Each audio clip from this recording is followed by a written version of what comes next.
Hey there everyone, it's Helen. I am the national artist for Sephora collection, and today for our trend to try, we're going to do graphic liner on this beautiful model Soraya. Let's jump right in. So I've already prepped Soraya using the Sephora collection Bright Future Gel Serum Concealer in number 11. I use this all around her eye, underneath and on top, on the lid as well, and I blended it with the number 45 brush. I also used the Sephora collection Beauty Amplifier Pressed Setting Powder to set that Bright Future concealer, and I used a really fluffy brush. This is the number 26.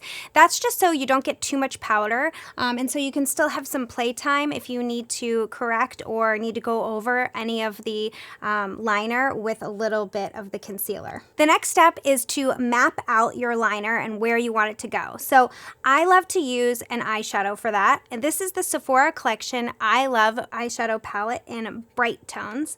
I like it because it not only has bright tones but also neutrals to really help you to get the shape that you want, and you can use the color based on the color eyeliner you're going to use. So for Soraya, since I'm going to use a black liner, I'm just going to use this one. It's a little bit deeper than her skin tone, and it'll just help to be undetectable but really help to map it out. If you're doing a white liner, I really suggest using a white eyeshadow to help you with that shape. Starting with the number 22 brush in that light brown shade, I'm going to have Soraya look directly forward and don't blink, and you want to do the same thing at home as well, is just look directly forward and map out your shape. And personally, I like to start from the outside in. I think that that really helps you to get the shape that you want without following the eye shape or the natural curve of your eye. It just helps you to map out where you want it to go instead of how your eye naturally falls, because you want it to be a little bit upward too to make it more flattering. I always say keep your eye open when you're doing your eyeliner.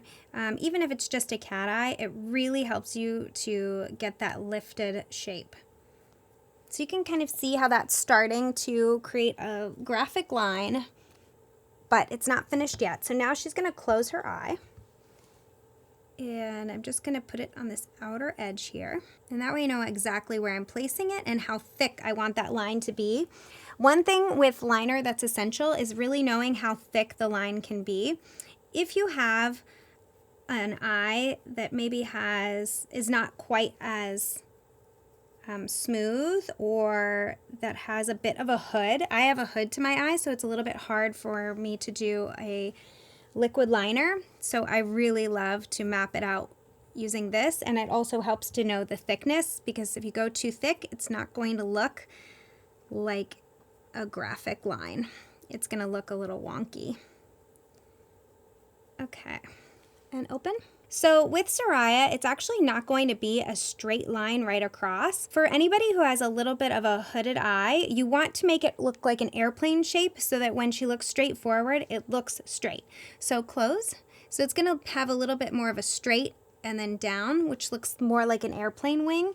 But it's most important to look straight when your eye is open. Okay, so now I'm going to go ahead and jump to the other side.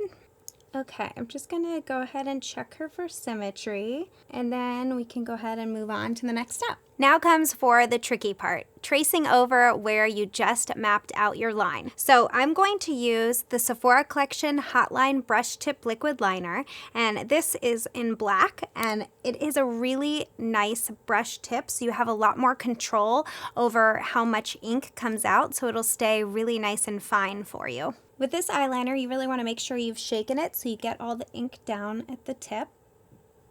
And another thing I suggest sometimes if you have a really uneven hand is you can either steady your arm on a table if you want, or do like practice swings, kind of like a golfer, and then sweep on. And that just helps you with muscle memory and making sure that you get the line to be exactly where you want. I feel like with graphic line, the less sketching you do, the better.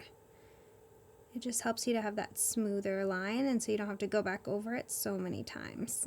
Now that I'm pretty happy with the top, I'm going to take this bottom section on, and what I would do is start from this very tip, because that's where you want it to be the sharpest. So start with the sharp point of your brush, or finest point of your brush, and just pull down.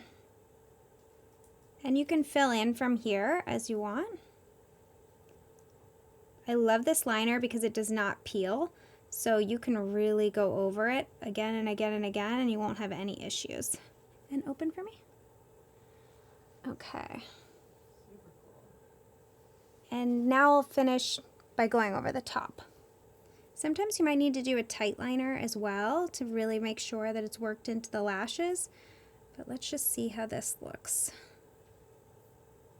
And don't be afraid to use your lashes as a guide for when you're doing this bottom part.